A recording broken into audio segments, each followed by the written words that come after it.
With the increased interest in shooting, more and more people are heading out to the range and getting involved in handguns. One of the most important pieces of equipment that we all have is a holster. It's a safety device, but to use it safely, you need to be able to get your gun out of the holster, getting on target, and getting back into the holster safely. And with me is Adam Painshow with SIG Academy. And Adam, you're going to talk to us a little bit about how to get your gun out of the holster. Sure. And back into it. Absolutely. You know, we tend to keep this process fairly simple as well. You know, obviously there's a lot of different holsters out there. Yep. With retention, without retention. You got a little bit of everything. So obviously we have to talk about specifics with holsters and how to deal with levers and buttons and hoods and things like that. But to kind of break it down, when we're getting a pistol out of a holster is what we're looking for basically is economy of motion. Now, before we even talk about that, we need to talk about objective-based and performance-based. Obviously, the goal is to get the gun out of the holster onto a target. All right, whether you need to do that quickly or not is going to be up to you and up to your objective and all that stuff, but we'll just kind of break it down in the most simplistic form. So essentially what we're looking for, getting the gun out of the holster on target, is economy, doing the littlest amount of movement possible to get the gun out of the holster and on target. So basically what we're thinking about, as the gun sits in my holster, one, I need to realize what, if any, retention device I may have. And in this case, I'm running a Safariland ALS, so it does have a little thumb lever on it down there. So as I come down on the gun, what I'm looking for as I come down on the gun is a good grip. All right, I really want to establish my grip here because I don't want to have to get it out of the holster and fumble with it. Now, if I do, that's okay. Based on my objective, that may not matter, right? I may not be worried about speed. But essentially, I'm looking for a good grip while the gun's still in my holster. So I'm coming down here, trying to get a good grip right now so I don't have to adjust it after the fact. If I do have retention, and in this case I do, I'm gonna go ahead and disable that retention device while it's still in the holster, obviously. So come down on the gun, establish a good grip, my fingers straight forward, and relieve my retention device. And now all I'm doing is trying to get the gun up out of the holster. All right. Once it clears the holster, now I'm free to move, basically. All right. So at this point, I can start getting the muzzle up on target.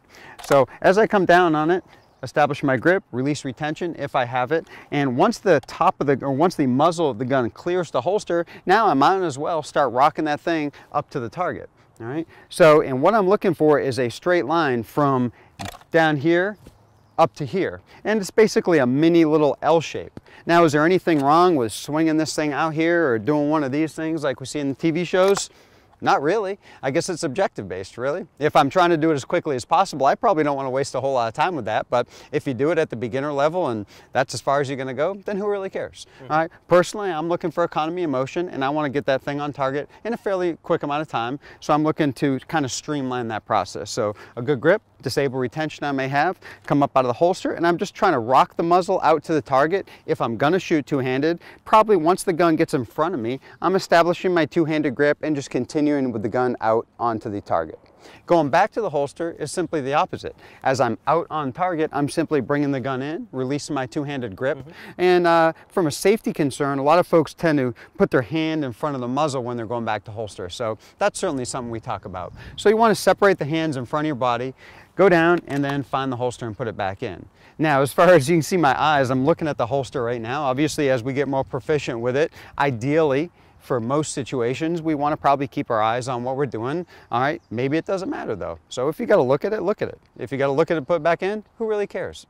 Depends on what you have to do with it. All right. So to kind of go over that whole step, I'm looking where I want my shots eventually to go, coming down, establishing my grip, releasing any retention I may have. Gun comes up in front of me, muzzle swings to the target. I establish my two-handed grip and continue the flow outward. Now, I want to do that all in one process. I don't really want to break it down into 8 or 12 or 15 steps because that's confusing, and I'm a pretty simple guy, so I don't like confusing. So I'm pretty much just going to go from the holster out to the target in a smooth manner and then back to the holster. Real simple. So out, smooth, and back in. Very simple. Most important thing.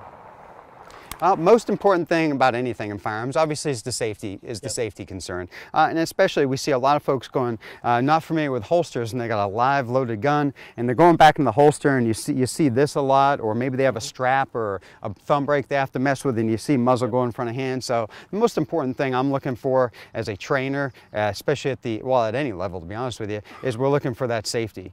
Besides the safety concerns with holsters, the most important thing I'm looking for is flow and economy of motion. Basically, doing a simple task and not making it convoluted or difficult. You're not going to hear our 12 steps to the draw process. Get the gun in the holster, put it on the target, and put it back in the holster.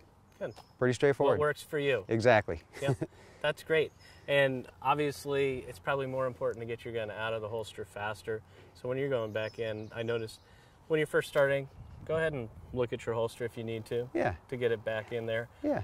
Number one thing I would say is keep your finger off the trigger when you're going back to the holster. Definitely going back. You know, going back to the holster, I certainly don't want my finger on the trigger. But coming out, if speed is really what I'm looking for, as I'm coming out, my finger's probably going on the trigger right about here.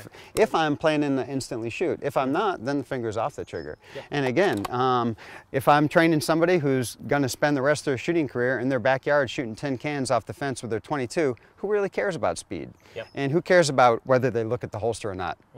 It doesn't really matter. Now, if I'm training police officers and military folks, we're looking for speed, or I'm training a competitive shooter, you know, they need to get that time on target fast. Obviously, we're going to break things down for them based on what their need is with the gun. That's great. Yeah. Well, thanks so much for showing us how to get our gun out of the holster and back in safely. Now that you know how to do it, and you've learned the process, which really is quite simple, head out to the range and get some practice. And if you're looking for a place to shoot, visit our website. It's called wheretoshoot.org. And when you're on the range, remember, firearm safety depends on you.